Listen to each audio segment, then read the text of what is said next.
पता है, जो शख्स गिरने का सोच लेना उसे गहराई का ख्याल नहीं रहता। फिरोज कुछ भी कर सकता है और करेगा। नहीं मामा, मैं उन्हें ऐसा नहीं करने दूंगा। मैं बल्कि अभी दिलशाद महल वापस चला जाता हूँ। इससे क्या होगा? एटलीस्ट मैं उन पर चेक रख सकूंगा मामा।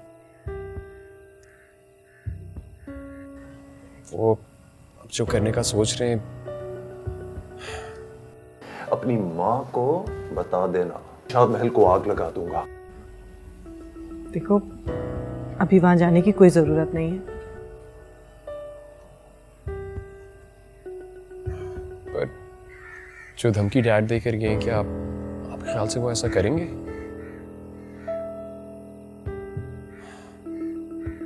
बहुत मुश्किल इम्तिहान है ये। दुश्मन होता तो इंसान उसे खत्म कर देता। बाप है मेरे वो, क्या करूं? सिकंदर, उसे करने दो जो वो करना चाहता है। पर मैंने सोच लिया है मुझे क्या करना है। वैसे मलूक शाह साईं से बात कर ली थी मैंने। उनको बता दिया है कि जब तक फिरोज चला नहीं जाता,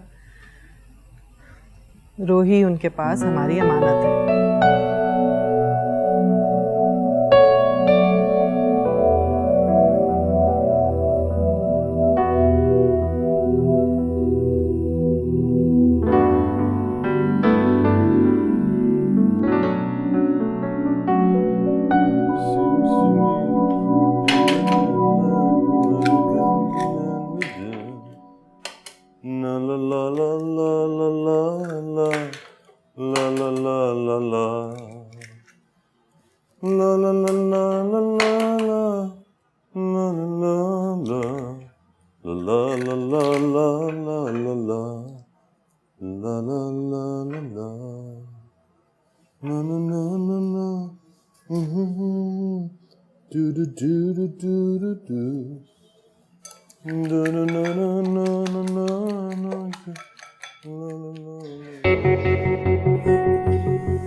आलम, सही, मुझे इंतजार था तुम्हारा। मुझे मालूम हो गया था साहब। बीबी रानी ने मुझे हुक्म दिया था आपके पास पहुंचने का। बीबी रानी का मशहूर हूं मैं, वरना जितने घटिया इल्जाम मुझ पर लगे हैं, फिलहाल मैं उनसे आंख नहीं मिला सकता।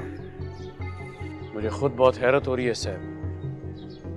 मेरा दिल गवाही देता है कि आप किसी औरत को बेइज्जत नहीं कर सकते। आपको बोलना चाहिए साहब। आप खामोश क्यों हैं? क्या बोलूं मैं शेर आलम, खुद ही बताओ। मैंने एक बार देखा उस लड़की को, जिंदगी में एक बार, वो भी टीवी पर। और टीवी पे अपना बयान रिकॉर्ड करने के बाद वो ऐसे गायब हो गई है, न जाने मुल्क छोड़कर गई है या क्या, कुछ पता नहीं चल रहा। पुलिस क्या कहती है साहब?